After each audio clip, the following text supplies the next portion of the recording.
qisadani waa dhab waxaana inala wadaagay gabar ku nool magaalada Muqdisho waxayna qormadeeda ku bilowday sida tan magacaygu waa Janna waxaan ku dhashay magaalada Beledweyn yaraanteedii waan necbanaa jacaylka sababtoo ah fikrad xun ayaan ka aaminsanaa waayo waxa jirtay bay tiri gabar aan jeclaa jooggeeda oo ahayd gabar iga weyn laakiin sheekadeeda ayaan aad u jeclaa walow aan aniga yaraa haddana agteeda farxad ayaan ku qabay bay tiri iyaduna mar walba sirteeda ayay ii sheegan jirtay maalin maalmaha kamid ah ayay si kadis igu timid bay tiri iyada oo aad u faraxsan waxayna igu tiri wiil ayaan jeclaaday kadibna waa kuma ayaan ku iri waxayna ii sheegtay inuu yahay wiil iyada walaalkeed saaxiibo ay ahaayeen waan ku farxay runtii muddo kadibna waxay ii sheegtay bay tiri inay rabto inay la kulanto wiilkii xiriirka jacayl uu dhexmaray iyadoo ii sheegtay bay tiri inaysan xaafadooda kula kulmi karin cabsi ay ka qabto waalidkeed aawadeed laakiin waxaan ku kulmaynaa bay tiri guriga walaashiis oo aan sidaa inooga fogeyn waa hagaag ayaan ku idhi sidaa ayaana ku kala tagnay bay tiri waxay aaday gabadhii halkii uu joogay wiilkii ay jeclayd walow ay gabadhu aad uga walwalsanayd inay guri islaameed wiil kula kulanto haddana waxaa arintaasi aad u sii adkeeyay bay tiri markii gabadhii ay islahayd wahel bay ku noqon doontaa ay guriga sare kaga xirtay una qooshay dabino qatartooda leh way walwashay waxayna wiilkii ku tiri maxaa dhacay oo ay guriga u qufushay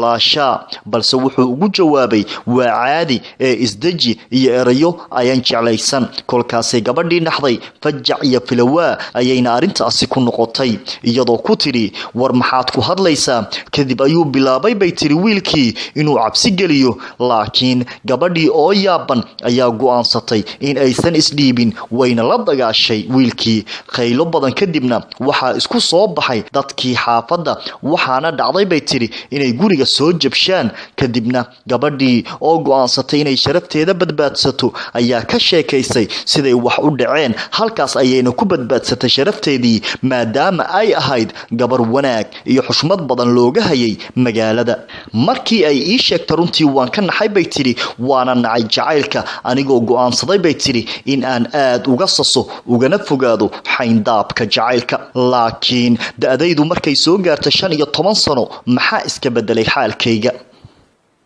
habeenkii ay ii dhalanaysay 15 sano waxay ahayd bay tiri habeen iiga duwan habeenadii hore waayo waxaan ku riyooday bay tiri riyo macaan taasoo ku saabsaneed wiil aad iyo aad ii jecel laakiin aanan arkin wajigiisa waayo caad ayaa iga saarnaa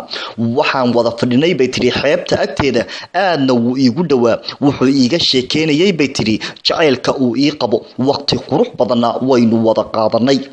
aragiisu wuxuu ii ahaa bay tiri farxad agjoogkiisana xasilooni ayaan ka dareemayay ma aanan garanayn bay tiri waxa aan samaynayo sida ay tahayna waan ku qanacsanaa bay tiri hadalkiisa kadibna waxaa si kadisa hurdada iga kicisa bay tiri walaashay iguna dhaxday bay tiri hurdada ka kaca duka salaada oo isku diyaari iskuulka halkaas ayayna riyadeedii qabyo ku noqotay maalinkii oo dhan waan yaabanaa bay tiri laakiin walaashay way fahamtay wayna ii soo dhawaatay waxayna igu tiri bay tiri Janna maxaa ka qaldan maanta waxaan ugu jawaabay bay tiri abaayo maalinteedu ma wacno maanta waxay igu tiri bay tiri maxaa dhacay waxaana ku dhahay bay tiri xalay waan riyooday waliba waxaan ku riyooday bay tiri qof aan arkayn wajigiisa laakiin aad ii jecel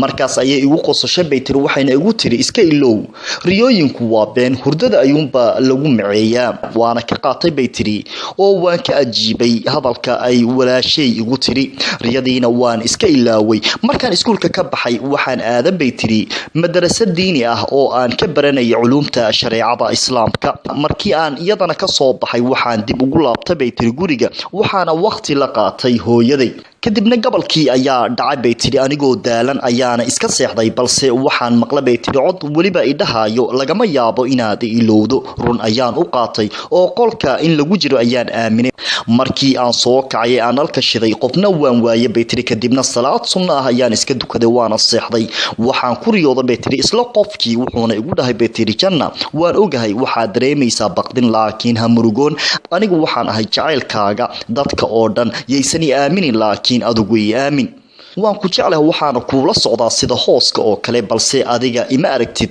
aniga oo yaaban ayuu igu yiri hubaal waad fakiraysaa laakiin isdaji anigu waxaan ahay jacaylkaaga dhabta ah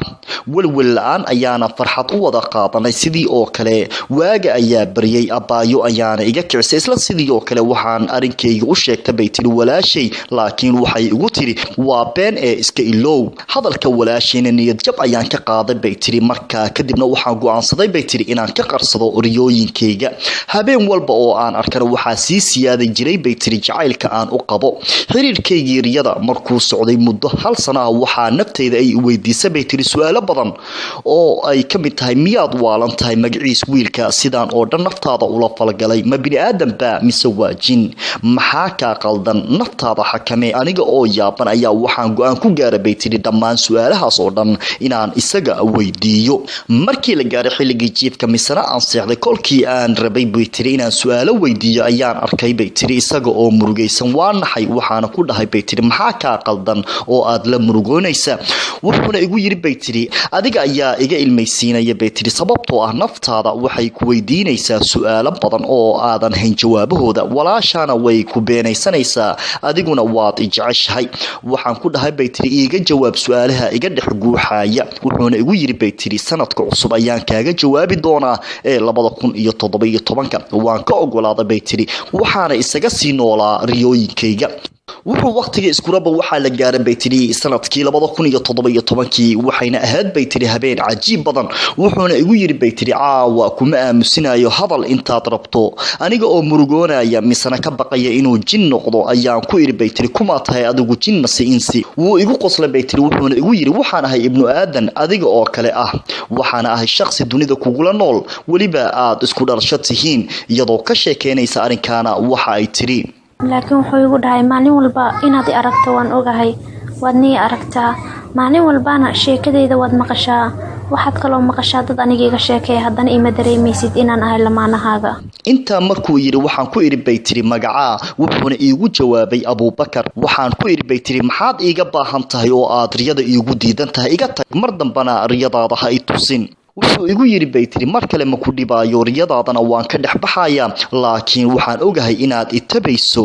xaalku wuxuu sidaa ahaadaba aniga habeenkii dambe riyo kuma aanan arag bay tiri xitaa codkiisa maanan maqal laakiin waxaan dareemay murugo badan iyo walwal waayo waxaan u bartay bay tiri sheekadiisa iyo agjoogiisa sida oo ay tahayna aniga ayaa iska buriyay bay tiri habeenkii oo dhan wuxuu igu dhamaaday bay tiri murugo laakiin waxaan muujinayay adkaysi waagi ayaana ii baryay bay tiri aniga oo daal fara badan ihaayo walow aan aniga subaxaasi lahaa bay tiri imtixaan laakiin maxaan imtixaan galaa bay tiri niyadba uma hayne markii aan tagay iskuulkii anigoo aad u walwalsan ayaan maqlay bay tiri codkiisa waliba isagoo ay leh walwalin hana ooyin kaliya qosol una dhool caday nolosha wax walba way hagaagayaan marka ayaan ku iri bay tiri maxaa hagaagaya intaan adiga ka fikirayay imtixaankayga ayaan ku seegay wuxuuna igu yiri bay tiri igu kalsoonaaw adiga ayaa ku guuleysan doona okay ayaana ku dhahay bay tiri aniga oo muujinaya dhiiranaan ayaana galay bay tiri imtixaankii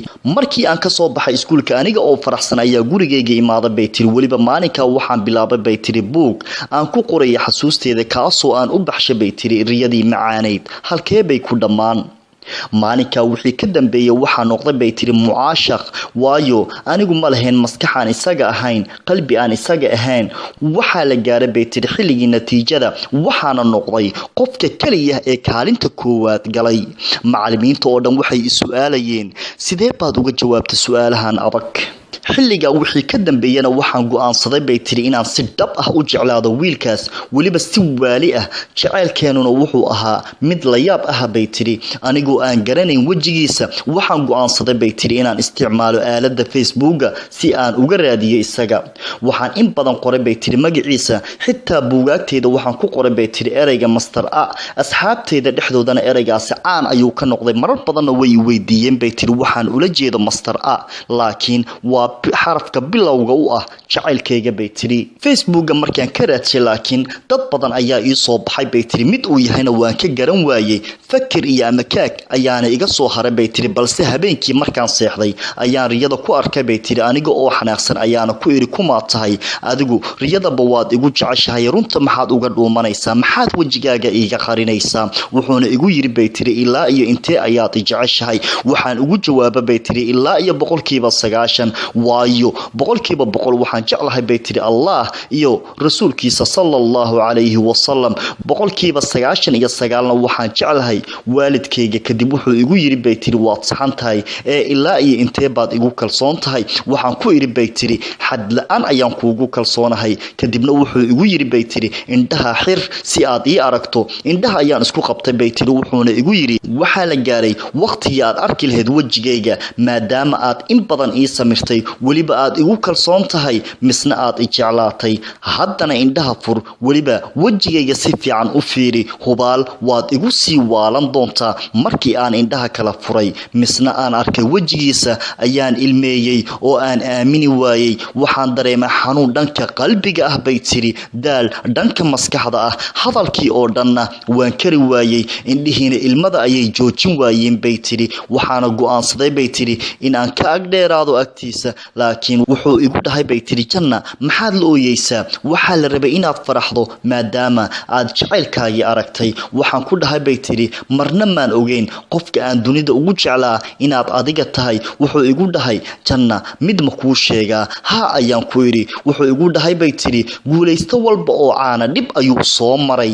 aniga iyo adigana riyada waan isku jecelnahay laakiin runta ma isku dhaqanno waayo waxaynu nahay laba qofood oo kala fog oo dalal kala dheer ku kala nool haddana lamaana ayaynu nahay waanu isjecelnahay ugu dambeyn waxaan ogaada bay tiri cidda uu yahay Abubakar laakiin waxaa run ah in aan nafsadayda ka jeclahay waayo waxaan ahay bay tiri qof la nool riyadiisa waxaan go'aansaday bay tiri riyada sidaan ugu hantiyay inaan runtana ugu hantiyo laakiin waa qof madax adag oo ima fahmaya bay tiri dhowr mar ayaan isku dayay bay tiri inaan la xiriiro oo aan fariimo u diro laakiin kama helin jawaabo xitaa waan raadshaa bay tiri qofku maalin la istaago waxaan bartay bay tiri walaalihiis laakiin dhalanteed iyo waxaan jirin bay ka soo qaadeen markaan uga sheekeeyay jacaylkayga waxa xitaa intaan ku jiray raadintiisa isoo doonta bay tiri rag badan laakiin waan iska diiday kaliya waxa ii muuqda bay tiri